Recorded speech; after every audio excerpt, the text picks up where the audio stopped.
Life is filled with chaos, suffering, and unpredictable trials that shake the core of who we are.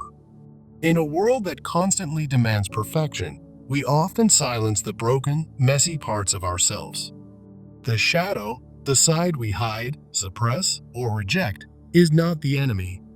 It's the wound waiting to be seen. Many of us walk through life lost, not because we lack direction, but because we refuse to face what we fear inside. Emotional pain, inner confusion, and spiritual fatigue are not weaknesses. They are invitations to deeper understanding. We seek light without realizing is our disowned darkness that holds the map to wholeness. Behind every addiction, every outburst, and every anxiety is a part of ourselves we've exiled.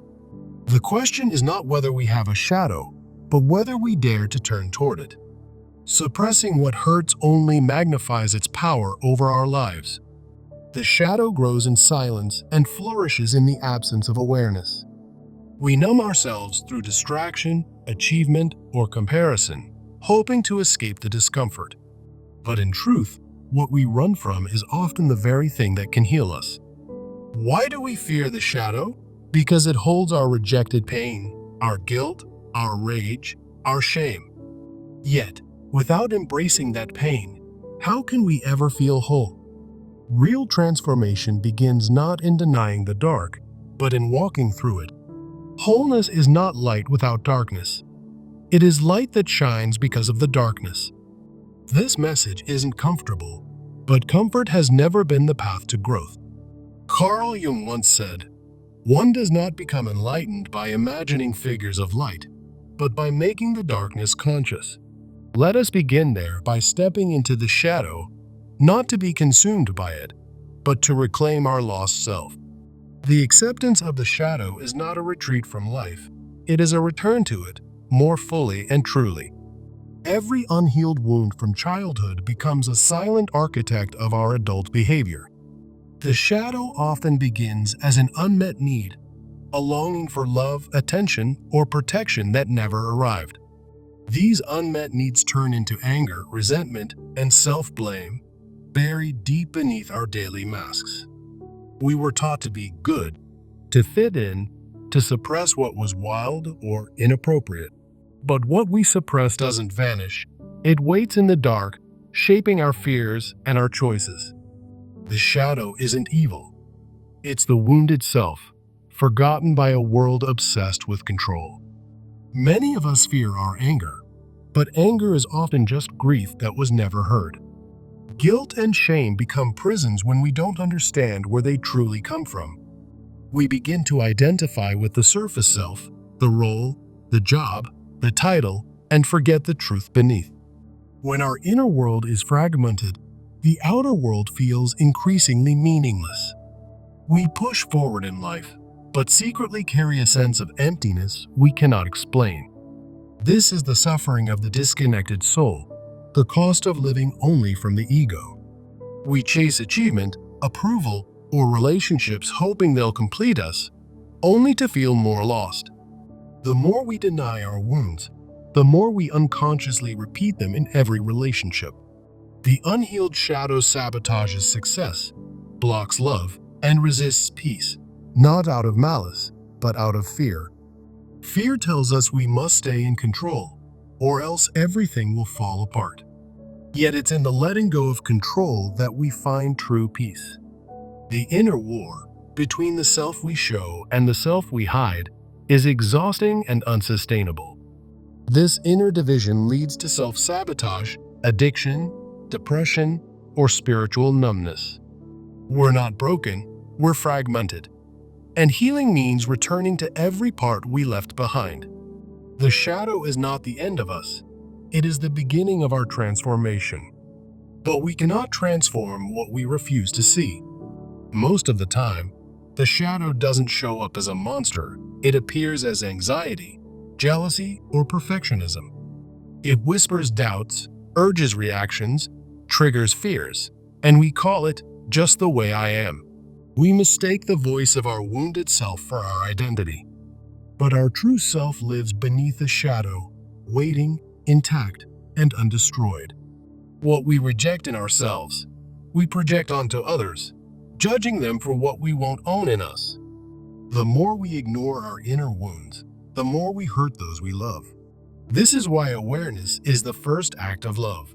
To begin healing, we must stop running from what hurts and turn toward it with compassion. Healing is not about fixing the shadow, but about understanding it. You are not your trauma, but you carry its echo until it is heard. The shadow does not need punishment, it needs presence. We were not taught how to feel, we were taught how to function. But functioning is not the same as living. The soul longs not for efficiency, but for wholeness. Deep down, every part of you is simply waiting to be welcomed home.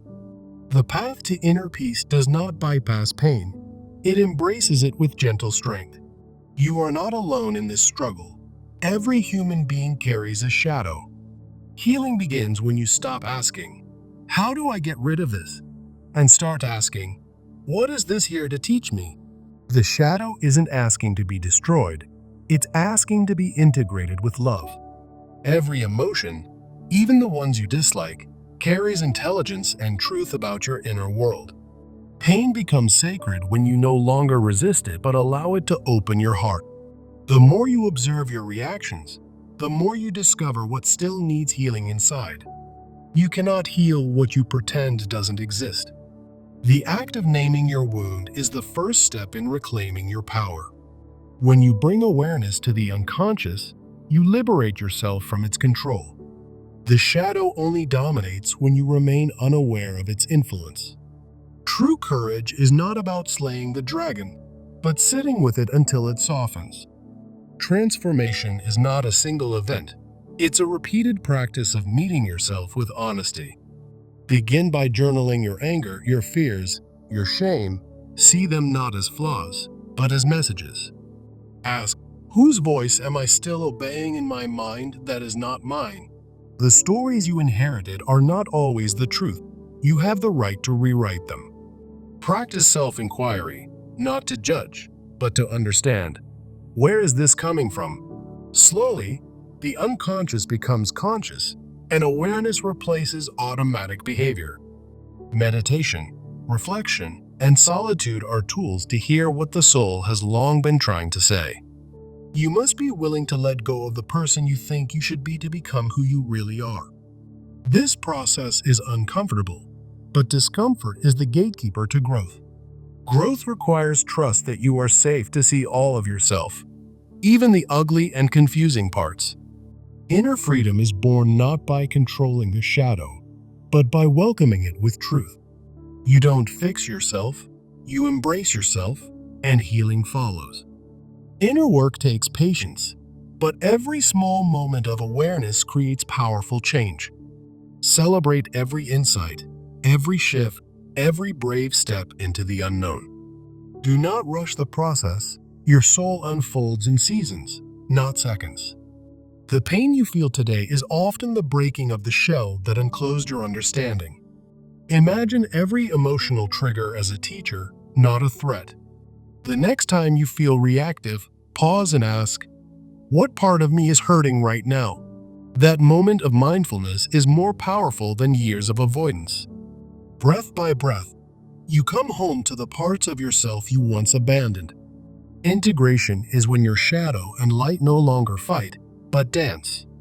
From that dance emerges something new, a stronger, more compassionate version of you. You don't become whole by being perfect. You become whole by being real. When you finally see your shadow with love, it stops being your enemy and becomes your guide. The more you meet your wounds with compassion, the less they control your destiny. Healing is remembering what was always true beneath the pain, that you are worthy of love. You can carry your scars without letting them define your story. Self-acceptance doesn't mean giving up. It means stopping the war within. You were never too broken. You were always too disconnected from your truth.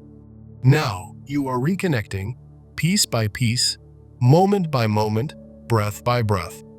After the storm of awareness comes the calm space where rebuilding becomes possible. You are no longer who you used to be, but not yet who you're becoming. This in-between space is sacred.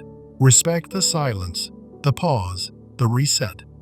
To rebuild, you must ask yourself, what values truly matter to me? Live by inner alignment, not external validation. When your actions match your soul, peace arises without effort. You are not here to please everyone. You are here to live honestly. Saying no to what wounds you is saying yes to your self-worth.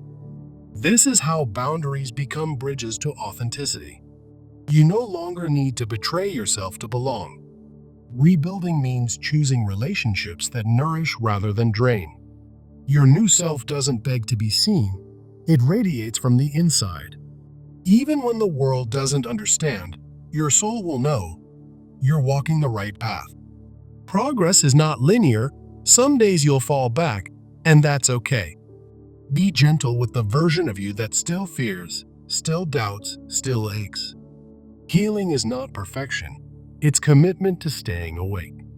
Patience becomes your anchor in the tides of uncertainty. The deeper you go, the slower you must move. Like a tree growing roots before rising, your transformation is building a foundation. Strength is not force. It is quiet endurance rooted in clarity. Do not despise the waiting. It is preparing you to hold greater truth. You are learning how to love yourself in ways no one else ever could. When the old wounds try to speak again, meet them with wisdom, not fear.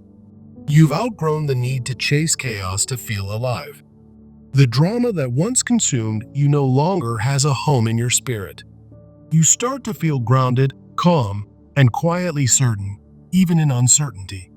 This is what peace tastes like, not the absence of pain, but the presence of self. Letting go is no longer loss, it becomes liberation. The things that once defined you no longer determine your worth.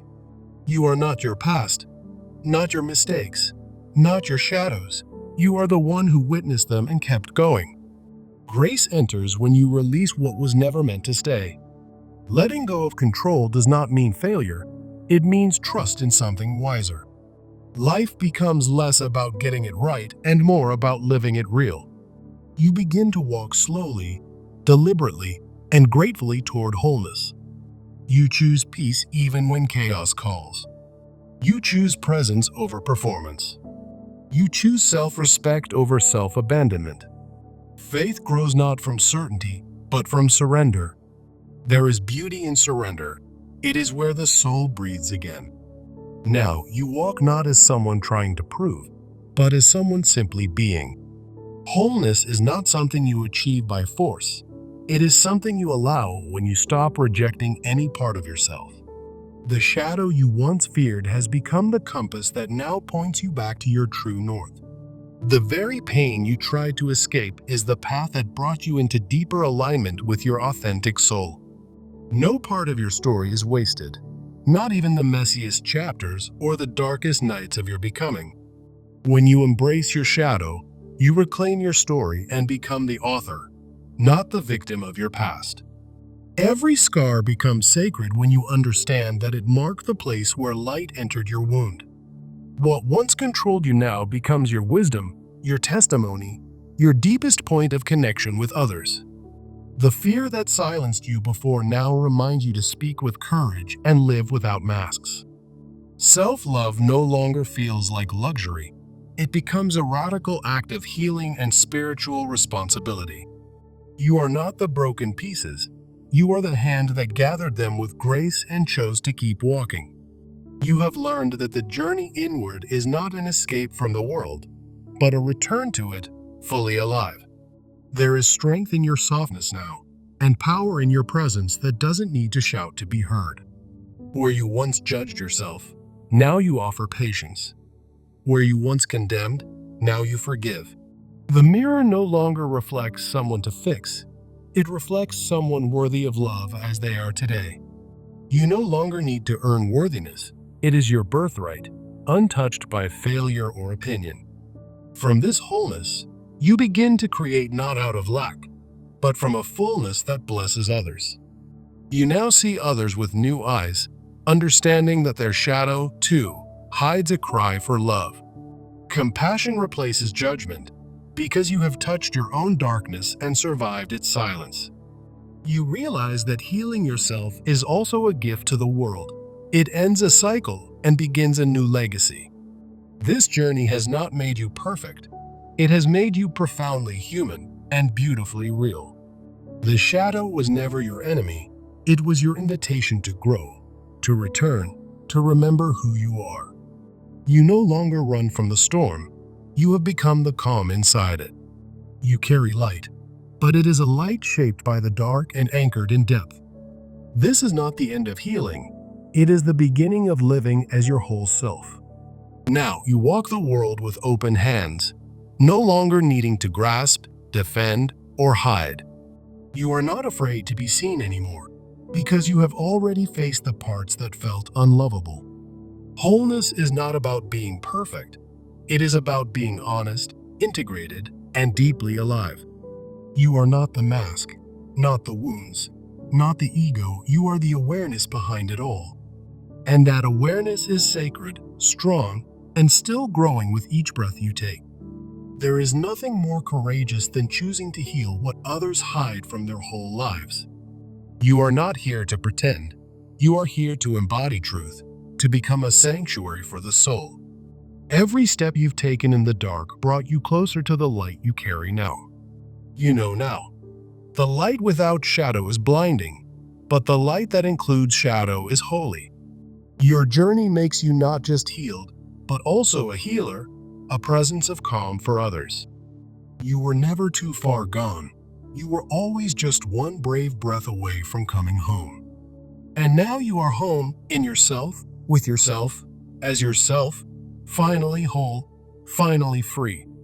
Nothing outside you can ever replace the peace that comes from inner integration and self-acceptance.